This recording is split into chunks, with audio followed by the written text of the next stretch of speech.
আল্লাহর হাবিবের রওজা শরীফ দেখে আমি সহ্য করতে পারি না রে আবু বকর, বিদায় দাও, আমি চলে যাব। চলে গেলেন নবীর পাগল। সিরিয়া দামেস্কে যাওয়ার পরে কিছুদিন পরে নবীজি স্বপ্ন দেখায়, কিরে বেলাল, এটা কেমন জুলুম, কতদিন হলো তোমার কণ্ঠের আজান শুনি না। বেলাল রে, তোর কি মন চায় না আমি নবীর জিয়ারতে আসতে? বেলাল আয়, আমি নবীর জিয়ারতে আয় রে বেলাল আয়, কতদিন হলো তোমার কণ্ঠের আজান শুনি না।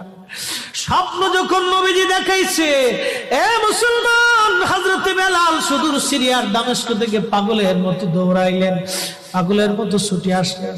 যখন মদিনাতে আসলেন তখন তাহাজ্জুদের সময় চলতেছিল।